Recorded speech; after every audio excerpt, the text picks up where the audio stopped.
Okay, so let's talk about Across the Spider-Verse and its ending and how it possibly sets up even more than just Beyond the Spider-Verse, but its Sony universe as a whole. So before we get any further into it, I want to go ahead and let you know, if you're a horror fan, we just dropped some merch for Pearl right here, Boat for Pearl. So if you want to go check it out, definitely go to the URL or in the description down below. But let's talk about this. And also, we are running a giveaway. So if you want to enter the giveaway, all you have to do is be subscribed and enter down below in the comments. I want to enter the giveaway. At 28,000 subscribers, we will announce a winner, which is a movie prize pack. So let's get right into this movie and its ending and how it sets up so many things. So this movie basically is a sequel to Into the Spider-Verse, which came out a couple of years ago, and I think that it definitely surpasses that movie, and I talk more about that in my review. If you want to go check it out, it's already out.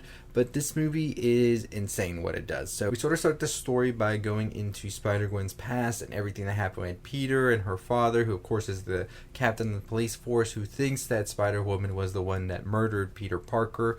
And we see that Gwen is basically at a crossroads now where her father's still hunting Spider-Woman, which of course is her, and also her trying to figure out what exactly she needs to do in order to make him believe that Spider-Woman didn't do this and is out trying to do the good work.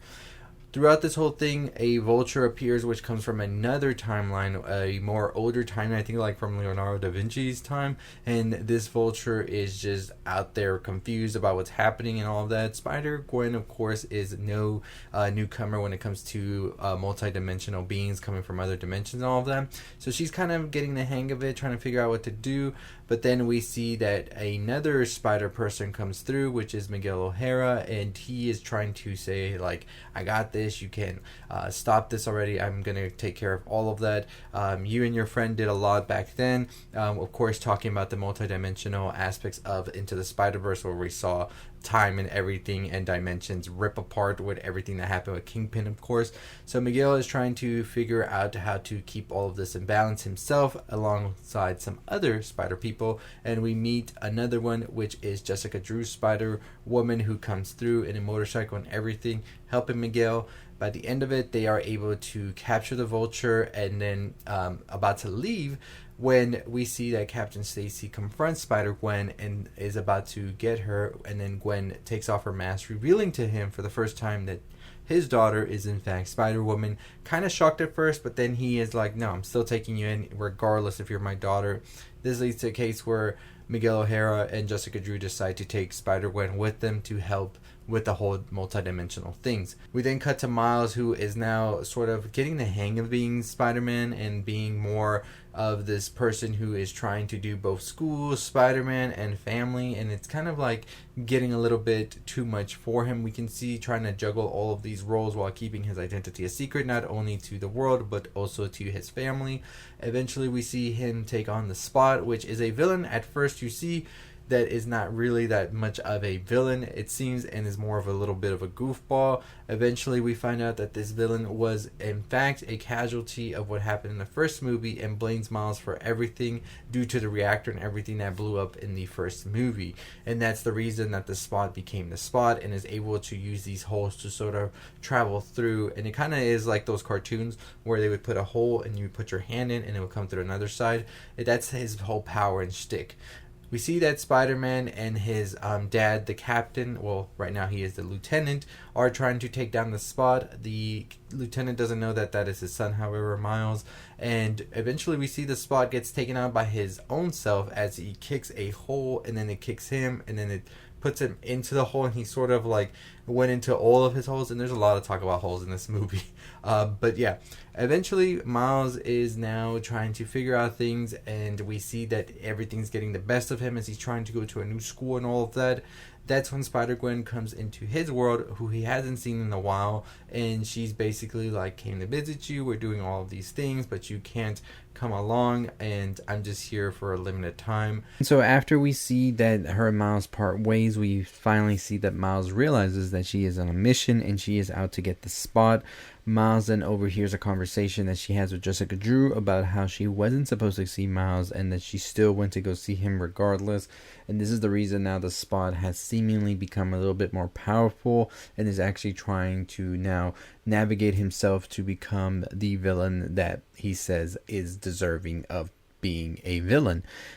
Miles then overhears that Gwen is going to leave and try and find the Spot now in this other universe that the Spot has gone into to try and become more powerful. And Miles decides, you know what, I am going to go help Gwen because I feel like this was my fault that she came in all of this. So I'm going to help her sort this out. They then go into another universe where we meet Spider-Man India. And this is another Spider-Man from another universe. And we see that the Spot is trying to go to the reactor in this universe to become more powerful.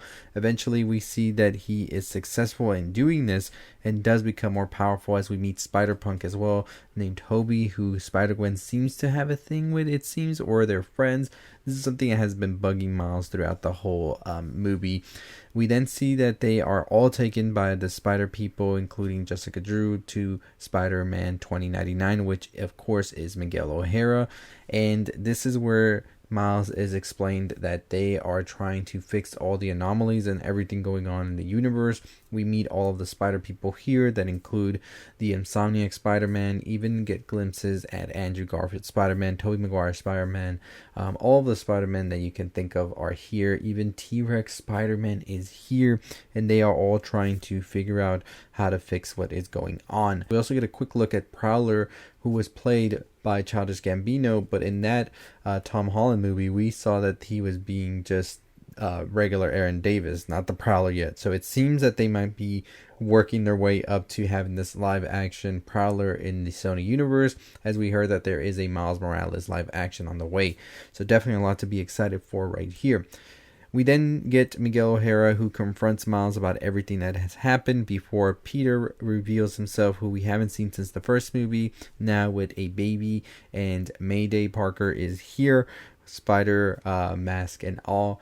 We eventually see that Miles is explained that he himself is actually the anomaly, and this is what is about to happen, says Miguel. Your father, who is going to become captain, is going to have to die because this happens to all of the Spider People. Their Captain Stacy always dies, and this is just the way it's going to be.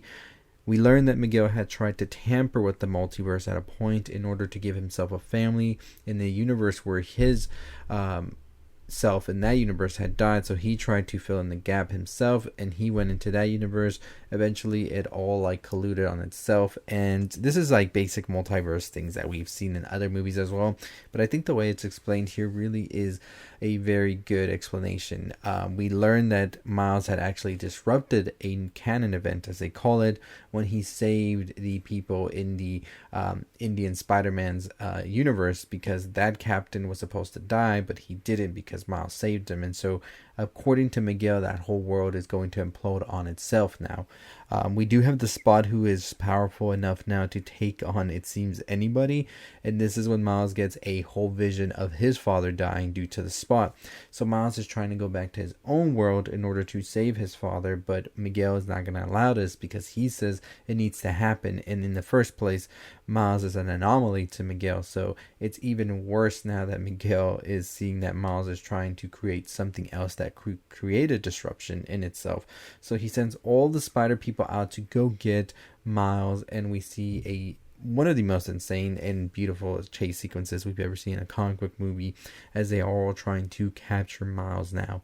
So I think that this is definitely setting up a lot of possibilities for what could be happening in the live action. As I said, I think the whole thing with Childish Gambino being in the movie as well as the Prowler really sets up Tom Holland's Spider-Man 4 and what we could be seeing as well in the upcoming Miles Morales live action. So eventually we see that Miles is able to use a machine that lets him go back into his own universe, and as he does this, Miguel and everybody's trying to capture him. Eventually he does go back to his own universe, as he might think it's his own universe, because we find out, of course, Miguel had talked about this earlier, is that the spider that actually bit Miles is not from his universe. It came from another one, and the machine that was set up to send him back to his universe actually just sends him back to the DNA sequence of that spider that bit him. So it sent him to the universe 42, where there was supposed to be a Peter Parker, but there wasn't, due to that spider not biting Peter Parker and instead going to bite Miles.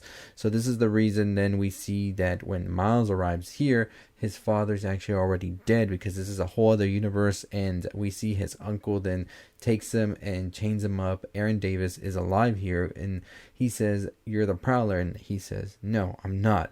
that's the Prowler. And then we see a Miles from that universe appear, who seems to now have become the Prowler and taken on a villain role. And all of the city looks like under chaos, as we realize that there is no Spider-Man here, so everything is pretty much under chaos because of that.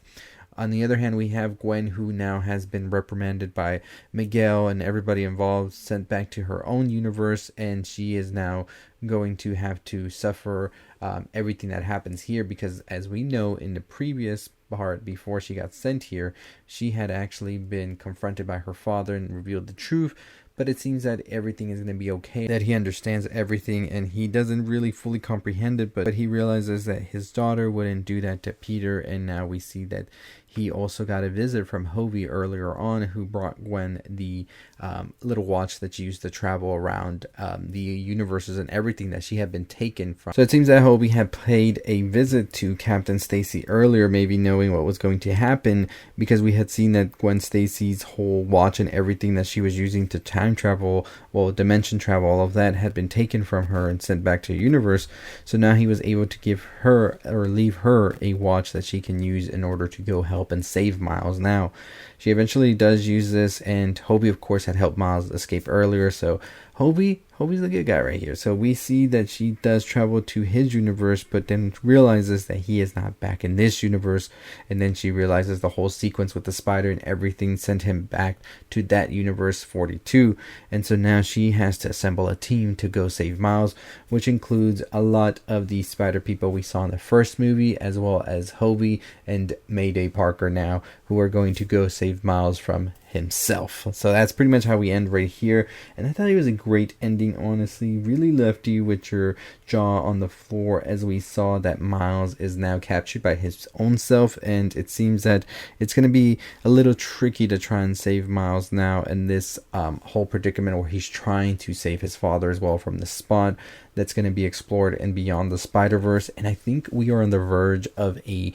trilogy that might just rival any trilogy of movies for sure in being perfect, and I'm definitely on board with them. So I'm excited for this. But yeah, that's pretty much what happened. We saw Miles try to go back to his own world, but due to the fact that he had been bitten by another spider from another world, that sequence in him is sending him back to that universe, not his own. The spot is returned to the universe, so it seems that things are about to get out of control in that one.